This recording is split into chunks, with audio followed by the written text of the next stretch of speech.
ঈমান আকীদার পরে সবচেয়ে গুরুত্বপূর্ণ বিষয় হলো নামাজ। এই জন্যই কাল কিয়ামতের ময়দানে আল্লাহ তাআলা সর্বপ্রথম বান্দার নামাজের হিসাব গ্রহণ করবেন। যদি বান্দার নামাজের হিসাব ঠিক হয়ে যায়, তাহলে বাকি হিসাবগুলো তার জন্য সহজ হয়ে যাবে। আর যদি নামাজের হিসাবে কেউ ধরা পড়ে যায়, তাহলে বাকি হিসাবগুলো তার জন্য আরো বেশি কঠিন হয়ে যাবে। এই জন্য যার নামাজ ঠিক, তার বাকি দিন এবং দিনের অন্যান্য আমলগুলো সঠিক হওয়ার অনেক বেশি আশা করা যায়। কিন্তু যার নামাজ সঠিক হয় নাই, হযরত ওমর ইবনুল খাত্তাব রাদিয়াল্লাহু তাআলা আনহু বলেন যে বাকি দিন ধর্ম সঠিক হওয়ার কোনো সম্ভাবনাই নেই। যার নামাজ ঠিক নেই তো বাকিগুলো আর কি ঠিক থাকবে তার। হযরতে ইবনে আবি কাসির রহমতুল্লাহ আলাইহি বলেন, যদি কারো মধ্যে দেখা যায় যে সে সময় মতো নামাজ পড়ে, তাহলে বুঝতে হবে যে তার মধ্যে এই সময় মতো নামাজ পড়ার চেয়েও আভ্যন্তরীণ যে সৌন্দর্যগুলো দেখা যাচ্ছে না, এটা এর চেয়ে বেশি চমৎকার। যে সময় মতো নামাজ পড়ে নিশ্চিতভাবে দ্বীনের অন্যান্য বিষয়াদি আরো বেশি চমৎকার। এই শুধুমাত্র সময় মতো নামাজ পড়ার দ্বারা এটা একদম নিশ্চিতভাবে বলা যাবে। হযরত ইবনে আবি কাসির রহমতুল্লাহ আলাইহি বলছেন। তো এই জন্য সর্বপ্রথম একজন মুসলমান হিসাবে নামাজের ইহতিমাম করা, সর্বপ্রথম নামাজের ইহতিমাম করা। নামাজের ইহতিমামের মধ্যে গুরুত্বপূর্ণ বিষয় হচ্ছে সময় মতো নামাজ পড়া। হযরত নবী আলাইহিস সালাতু ওয়াস সালামের কাছে হযরত আব্দুল্লাহ ইবনে মাসউদ রাদিয়াল্লাহু তাআলা আনহু জিজ্ঞাসা করছেন, ইয়া রাসূলুল্লাহ, আইয়ুল ইসলামি আফজল? ইসলামের মধ্যে সর্বোত্তম আমল কোনটা? কোথাও কোথাও আছে আইয়ুল ঈমানি আফজল, ঈমান আনার পরে ঈমানের যত দাবি আছে এই দাবিগুলোর মধ্যে সর্বোত্তম দাবি কোনটা, সর্বশ্রেষ্ঠ দাবি কোনটা? নবী আলাইহিস সালাতু ওয়াস সালাম জবাব দিয়েছেন, আস-সালাতু লিওয়াক্তিহা, সময় মতো নামাজ পড়া এটা ঈমানের সবচেয়ে বড় দাবি। সময় মতো নামাজ পড়া এটা ইসলামের সর্বশ্রেষ্ঠ আমল, সময় মতো নামাজ পড়া। কারণ সময় মতো নামাজ যদি কেউ না পড়ে, তার মানে কি নামাজ যদি অতিবাহিত হয়ে যায়, তাহলে এটার দুইটা সূরত। একটা হলো যে সময় মতো নামাজের সময় অতিবাহিত হয়ে গেল, মানে হলো নামাজের দেখেন দুইটা সময়, একটা হলো নামাজের মূল সময়, আর একটা হচ্ছে নামাজের মাকরুহ সময়। দুইটা সময়, বরং তিনটা সময়। আর একটা হলো নামাজের কাজা সময়, একটা হলো সঠিক সময়, মাকরুহ সময়, আর 3 নম্বর হচ্ছে কাজা সময়।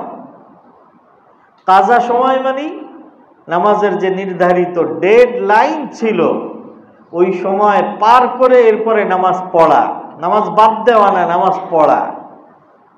তো হাদিসের মধ্যে এসেছে, যদি কোনো ব্যক্তি নামাজের ডেড লাইন এবং নির্দিষ্ট সীমারেখা অতিক্রম করে নামাজ পড়ে, মানে কাজা পড়ে, তাহলে 2,88,000 বছর তাকে জাহান্নামের মধ্যে জ্বলতে হবে।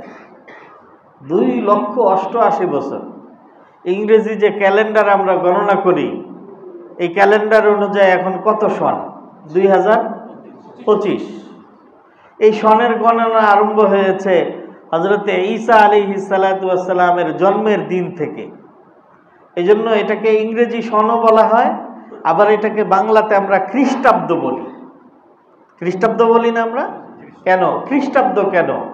ওই খ্রিস্টান থেকে খ্রিস্টাব্দ, মানে এটা খ্রিস্টানদের শুরু করা, আবিষ্কার করা, আরম্ভ করা সন বা সময়। এটার ঐতিহাসিক প্রেক্ষাপট হচ্ছে হযরত ঈসা আলাইহিস সালাতু ওয়াস সালামের জন্মের দিন, ওই দিন থেকে আজকে 2025 মানে হলো 2025 বছর আগে হযরত ঈসা আলাইহিস সালাতু ওয়াস সালাম জন্মগ্রহণ করেছিলেন। আগেকার জমানায় এই সন এবং দিন গণনার যে স্ট্যান্ডার্ডগুলো ছিল, মাধ্যমগুলো ছিল, মানদণ্ডগুলো ছিল, এটা কোনো ঐতিহাসিক ঘটনাকে কেন্দ্র করে। গ্রাম দেশে এখনো মহিলাদের মধ্যে প্রচলন আছে যে ওর জন্ম সন কবে, ও হইছে 88 বন্যার 3 বছর পরে, এরকম বলে না ভাই? তো ওই সময় এরকম বড় কোনো ঘটনাকে কেন্দ্র করে যে ওই ঘটনার 1 বছর, 2 বছর, 3 বছর এভাবে গণনা করা হইত। তো সেই হিসাবে হযরত ঈসা আলাইহিস সালাতু ওয়াস সালামের জন্ম এটা পৃথিবীর ইতিহাসের একটা অসাধারণ ঘটনা। বলেন তো কেন? কারণ ঈসা আলাইহিস সালাতু ওয়াস সালাম পিতৃ পরশ ছাড়া শুধুমাত্র মাতৃ উদর থেকে আল্লাহ তাআলার কুদরতি ব্যবস্থাপনায় তিনি দুনিয়ায় আগমন করেছেন। কোনো পিতা নাই তার, বরং আল্লাহ তাআলা সরাসরি কুদরতি মহাশক্তির বহি আল্লাহ তাআলার একটা হলো সুন্নত, আর একটা হলো আদাত, আর একটা হলো আল্লাহ তাআলার আদাত, আর একটা হলো কুদরত। একটা হলো স্বাভাবিক নিয়ম, আর একটা হলো আল্লাহ তাআলার নিয়মের বাহিরে তার বিশাল ক্ষমতার বহির প্রকাশ, ওটাকে বলা হয় কুদরত। তো আমাদের এই যে দুনিয়াতে আগমন, এটা আদাত, একটা স্বাভাবিক নিয়ম অনুযায়ী পিতামাতার মাধ্যমে। তো হযরত ঈসা আলাইহিস সালাতু ওয়াস সালামের দুনিয়াতে আগমন এটা আদাত ছিল না, স্বাভাবিক ঘটনা ছিল না, এটা ছিল কুদরত, আল্লাহ তাআলার বিশাল এবং অসীম ক্ষমতার বহির্প্রকাশ। আল্লাহ তাআলা পিতামাতার মাধ্যমে যেভাবে মানুষকে সৃষ্টি করতে পারেন, পিতামাতা ছাড়া আদম আলাইহিস সালাতু ওয়াস সালামকে সৃষ্টি করতে পারেন। শুধুমাত্র মা ছাড়া কেবলমাত্র বাবার মাধ্যমে হাওয়া আলাইহিস সালাতু ওয়াস সালামকে সৃষ্টি করতে পারেন। আবার বাবা ছাড়া শুধুমাত্র মায়ের মাধ্যমে ঈসা আলাইহিস সালাতু ওয়াস সালামকে সৃষ্টি করেছেন। তো জনাবে মুহতারাম, আমি বলছিলাম যে 2025 সন, এটা হযরত ঈসা আলাইহিস সালাতু ওয়াস সালামের সময়ের থেকে হিসাব করে আমাদের এই সময়ের মধ্যে 12 মাস আছে, 12 মাসে 1 বছর, প্রত্যেকটা মাসে আবার 30 দিন 31 দিন আছে, আবার প্রত্যেকটা দিনে 24 ঘন্টা আছে, আবার প্রত্যেক ঘন্টায় 60 মিনিট করে আছে, আবার প্রত্যেকটা মিনিটে 60 সেকেন্ড করে আছে। আমি আপনাদের খেদমতে যে কথা আরজ করতে চাই সেটা হচ্ছে যে আখিরাতের বিবেচনায় এই পুরা দুনিয়ার 2025 বছর বলেন, দুনিয়া তো আর 2025 বছর থেকে না, আরো কত লক্ষ কোটি কোটি কোটি কোটি বছর থেকে আল্লাহ তাআলা দুনিয়াকে আবাদ করেছেন, সৃষ্টি করেছেন।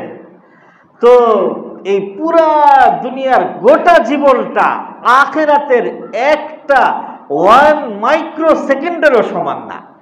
1 সেকেন্ড বলি নাই, মাইক্রো সেকেন্ডেরও সময় না।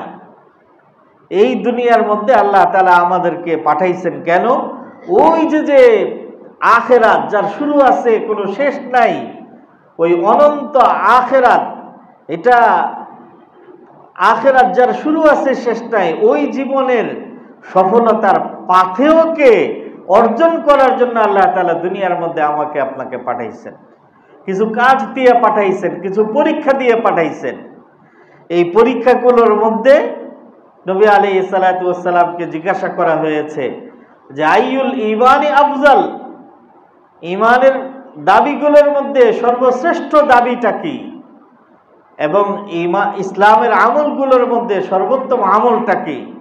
নবী আলাইহিস সালাতু ওয়াস সালাম জবাব দিয়েছেন as-salatu li awwali waqti, as-salatu li waqtiha, সময় মতো নামাজ পড়া। আমি আসলে যে কথাটা বলতে চাচ্ছিলাম যে আখিরাতের তুলনায় দুনিয়ার সময়টা 1 মাইক্রো সেকেন্ড ও নয়। সেখানে 1 ওয়াক্ত নামাজ সময় অতিবাহিত করে পড়া, তার মানে কাজা করে পড়ার অপরাধেও 2,88,000 বছর জাহান্নামের আগুনের মধ্যে আল্লাহ তাআলা শাস্তি দিবেন। যদি নামাজ কেউ ছেড়ে দেয় তাহলে তার কি শাস্তি হবে? আল্লাহু আকবার। নারু জাহান্নামা আশাদ্দু হাররা। আল্লাহ তাআলা বলেন যে জাহান্নামের আগুন দুনিয়ার আগুনের চেয়ে অনেক বেশি ভয়াবহ, অনেক বেশি ভয়াবহ, অনেক বেশি মারাত্মক। আল্লাহ আমাদেরকে হেফাজত করুন, বলেন আমিন।